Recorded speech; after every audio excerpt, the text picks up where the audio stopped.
هلو ازيكم عاملين ايه؟ يلا بينا نعمل مع بعض النهاردة شمعة الكب كيك الحلوة دي. عشان كذا حد كان سأل عليها فقلت اعملها معاكم النهاردة بطريقة بسيطة وسهلة من غير اي قالب، يعني مش محتاجين اي قالب خالص فيها. اول حاجة انا معايا هنا قالب الكب كيك اللي هو السيليكون، بس ممكن تستغنوا عنه خالص، وبدل ما تستخدموا القالب اللي هو الازرق ده انا حطه بس عشان الورقة ما تفتحش مني، ممكن بالورق بتاع الكب كيك بس تحطي مثلا 3-4 جوا بعض فهتبقى ناشفة شوية، فمش مش هتفتح لو حطيتي فيها الشمع. بس انا هنا مستخدمة واحدة فحطها في القالب عشان اطمن ان هي ما تفتحش مني اما اصب فيها الشمع. بعدين هجيب طبعا الميزان كالعادة واصفره بعد ما احط الحلة عشان وزن الحلة ما يتحسبش معايا. تمام. وشمع البارافين ناس كتير بتسأل اكسره ازاي لانه ناشف جدا وصعب يتكسر، يعني شمع النخيل اللي في الكيس ده بيبقى مفتفت كده فسهل، لكن ده صعب عشان نقدر نوزن. فانا بجيب الحتة اللي عندي زي ما هي وبوزنها، وعلى اساسها بزود النخيل. يعني مثلا دي طلعت لي 200 جرام هروح مزوده عليهم 200 جرام نخيل، حتى لو ما استخدمتهمش كلهم هيبقى عندي الخليط بتاعهم جاهز عندي بعد كده، اقدر على طول ان انا اسيحه واشتغل بيه على طول من غير ما اضيف الاتنين على بعض مرة تانية. دي طريقة بتحايل بيها على موضوع ان النخيل شمع البارافين صعب ان احنا نكسره، فبعمل كده باخد البلوك على بعضه وبوزنه وبزود عليه النخيل. تمام. هنا انا وزنت طلع 200 جرام وحطيت عليهم 200 جرام تانيين فبقوا 400، ورحت سيحتها على النار. وهنا كنت مسيحها جزء صغير عشان اعمل بيه الفراولة، وهحط معاه لون احمر زي الفيديو اللي قبله، وهصب في القالب. طبعا احنا ممكن لو ما عندناش القوالب دي واحنا لسه بادئين او احنا بنعمل شمعة لنفسنا، ممكن ان احنا نستغنى عن الفواكه والاشكال دي خالص، مش لازم القوالب ومش لازم نعقد نفسنا. احنا هنعمل الكب كيك في الورقة، برضو الورقة دي ما بتبقاش غالية، هنجيبها ونعمل فيها من غير قالب من غير اي حاجة. وهنحط الشمع الصويا اللي هو الكريمة. وبرضو كان في حد سألني ان احنا ممكن نعمل شمع الكريمة بشمع تاني غير الصويا. حاضر، انا هعمل فيديو مخصوص عشان اوريكم الفرق ما بين شكل الكريمة بكذا نوع شمع. هنا انا هستخدم جادور، العطر جادور بتاع الفرخان. طبعا جهزت الفتيل وجهزت كل حاجة. هنا انا خدت جزء من الشمع في حلة تانية وحطيت عليه اللون البني. تمام، عشان ابدأ اصب، لان انا كنت عاملة شمع زي ما قلنا في الاول كتير، فانا ما خدتوش كله لونته لان كده هبوظ الشمع اخليه كله بني. لا، انا خدت جزء منه في الحلة التانية اللي كان اصلا اوريدي مطرحها بني، وحطيت الجزء اللي انا هحتاجه بس، وبدأت ادوب فيه اللون زي ما احنا متعودين مع بعض. طبعا هنا الحلة عمالة تجري وسخنة. المهم هنحط بقى العطر. تمام.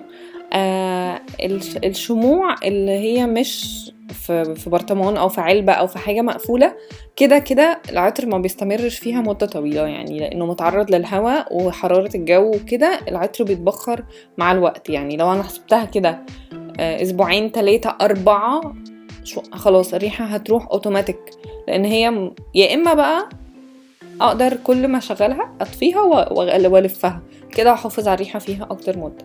فالشموع المفتوحة مش بحط فيها عطر بالكمية اللي في الشموع المقفولة، يعني الشموع المقفولة ممكن نحط 10% كاملة، هنا ممكن نحط 8% 5% من وزن الشمعة. ليه؟ عشان هي كده كده هتطير، الا بقى لو هنحطها في علبة نحتفظ بيها في علبة او نلفها كل مرة. طبعا بنسمي وبنصب الشمع في الورق زي ما قلنا. مش هنحتاج قوالب لو ما عندكيش القالب بتاع الكب كيك، مش لازم خالص والله، مش هنعقد نفسنا، ولا قالب الفراولة ولا قالب الشوكولاتة ولا اي قوالب. هقولك هنعمل ايه دلوقتي مع بعض. هنا انا حطيت، ممكن تحطي انتي كذا ورقة ورا بعض فوق بعض هتبقى ناشفة، تقدري تصبي فيها بسهولة من غير القالب الازرق ده، بس هو عشان عندي بستخدمه. تمام. بعدين بجيب الفتيل ممكن بمشبك بدل العصاية عشان نقدر نثبت بيه، يعني ان هو يفضل في النص ما يقعش. هنا عشان الفتيل مايل فعمال يقع، فاحنا هنوسطنه ونثبته ان هو يبقى ثابت في النص بالظبط. تمام. حاجة كمان كنت بقول لكم احنا ازاي ممكن نعمل كب كيك من غير ما نستخدم قوالب خالص، ان احنا هنجيب دلوقتي الورق ونستخدمه كبيز للكب كيك، والقوالب اللي هي بتاعت الفراولة والاشكال انا متاحة عندي فاستخدمتها. انتي مش متاحة عندك ما توقفيش نفسك، قولي مثلا خلاص انا هحط عليها سبرينكلز، اللي هي الفرماسيل، الشوكولاته الفرماسيل اللي هي الشوكولاته الحقيقيه، مش بتبقى شمع، اللي هي بتاعه الكب كيك. ممكن نشتريها من اي عطار، من اي محل اللي هو بيبيع خامات الحلويات، ونرشها على الكريمه من فوق، هتدي شكل الكب كيك ومش محتاجين اي قوالب خالص. فدي فكره بسيطه ان احنا نقدر نعمل شمع على شكل كب كيك. ممكن نعمل كريمه ساده من غير اي شكل فوقيها. ممكن نعمل اي حاجه نسهل على نفسنا وما نوقفش نفسنا لغايه لما نجيب الادوات. تمام. هنا بقى انا دلوقتي سيحت الشمع الصويا عشان نعمل بيه الكريمه. هي فكره الكريمه كلها ان الشمع الصويا وهو بيبرد يكون بيتقلب عشان ينفش. طبعا احنا لو عندنا مضرب كهربائي هيبقى تحفه، هيخلي الشمعة فلافي اكتر وناعمه اكتر واحسن بكتير. بس احنا مش عايزين نستهلك مضرب الكهرباء اللي احنا بنستخدمه في الاكل في حاجه كده، فخلاص هو المضرب البسيط ده بيبقى سعره بسيط، ممكن نشتغل بيه. ممكن نشتغل بشوكه، اي حاجه ان احنا نضرب بس وهي بتبدا تبرد عشان تعمل معانا كريم. هنا برضو هحط عطر جذور، نفس العطر بتاع الشمع، او ممكن نعمل ميكس كذا ريحه مع بعض. بس في روايح بتليق على بعض وفي روايح لا، يعني ممكن تحطي فانيليا مع لافندر هيبقى حلو كده. لكن لو حطيتي مثلا حاجه مع بارفان مش هتبقى حلوه قوي، فالبارفان كلها من نفس الريحه. هنا هفضل اقلب، انا مش عايز اطول عليكم، بس هنا هفضل اقلب كتير، يعني طول ما الشمعة بتبرد هقلب. تمام، عشان تبدأ تبقى كريمي.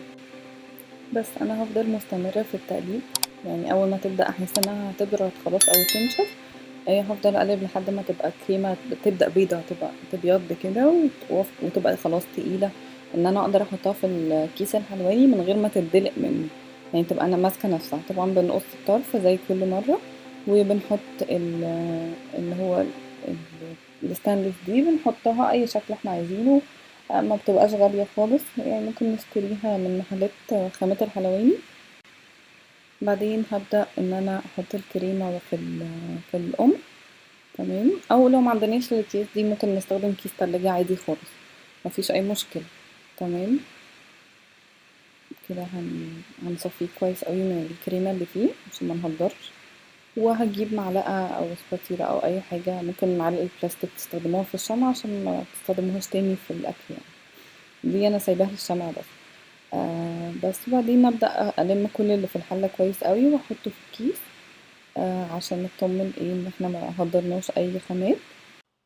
عايزه اقول لكم بقى الشغل في الشمع وفي الحاجات دي ممتع جدا، لان يعني بتحسي ان انتي في الاخر طلعتي حاجه فنيه، يعني شكلها حلو انتي اللي عاملاها ومش تقليديه. فهي دي الفكره، ان يعني الموضوع بيكون ممتع بسبب كده. انا بتاكد ان انا خدت كل الشمع من الحله، اوكي، وبعدين ببعده وبنزل الشمع في الكيس للاخر، بضغطه كويس عشان ما يبقاش فيه فراغات هوا، عشان وانا بضغط وبنزل الشمع على الكب كيك ما تبقاش تقعد تقطع مني الكريمه ويبقى شكلها مش حلو. فانا كده بتاكد ان هي دخلت كلها لغايه تحت. ومعايا الاشكال اللي انا عاملاها بالقوالب، بس احنا ممكن نستغنى عنها، انا بحط الاشكال دي عشان ده شغل، لكن انتي ممكن لو هنعمل في البيت او لسه بادئين بنجرب، مش لازم نشتري القوالب. تمام، زي ما اتفقنا مع بعض هنحط شوكولاته فرماسيل اي حاجه، مفيش اي مشكله. هنا طلعت الفراوله من القالب، بتطلع بكل سهوله. القوالب دي بتطلع اشكال لذيذه جدا، فبعد ان شاء الله ما تبداوا في المشروع ويمشي معاكم تقدروا تشتروا القوالب دي، والدنيا ان شاء الله تبقى كويسه معاكم. هنشيل بقى الورقه بكل سهوله، هنفكها. كان نفسي اسمعكم صوت الورقه وهي بتفك، جميله جدا لذيذه، بس معلش بقى. المهم هتطلع من الورقه بكل سهوله اهي، شكل الكب كيك من غير اي بقى مشاكل يعني. تمام كده، وهبدأ ان انا احط عليها الكريمة. انا كنت احط بعيد كده بس قلت اقرب عشان تبقوا شايفين. هحط الكريمة فوق الكب كيك كأني بعمل كب كيك من اللي بناكلها، يعني نفس الطريقة بالظبط، ما فيهاش اي مشكلة. هلف كده رايح جاي. تمام، وبعدين الفتيل بصوا نايم ازاي، هظبطه كده قبل ما الشمع ينشف، واثبته بقى في النص زي ما انا عايزاه، وابدا ازنقه بالكريمه عشان يفضل ثابت في النص. هي الكريمه زي ما انتم شايفين ماسكه نفسها، اصلا الجو بقى ساقعه، فبيفضل الحاجه ماسكه نفسها، مفيش مشكله. شمع الصويا اللي هو بتاع الكريمه ده في الصيف بيسيح، يعني انا لو حد طالب مني حاجه وببعتها له دليفري بحطها في التلاجة الاول عشان بيسيح. بيسيح يعني، حتى لما بتوصل للناس بقول لهم حطوها في التلاجة شويه قبل ما تفتحوها. بعدين هبدا اقص على الطول اللي انا عايزاه. المفروض الفتيل يبقى قصير نص ملي عشان الشعله ما تبقاش عاليه وتعمل مشاكل. بس وده شكلها. يا رب تكون عجبتكم، هي سهله وبسيطه ومفيش فيها اي مشاكل ان شاء الله. لو عندكم اي سؤال اكتبولي في الكومنتات واحنا نعمله مع بعض. عايزين بقى نعمل شير للفيديو ونعمل سبسكرايب للقناة ونعمل لايك للفيديو. يا ريت تكتبوا لي كومنت حلو عشان الفيديو ينتشر وناس كتير تشوفه وتستفيد. باي باي.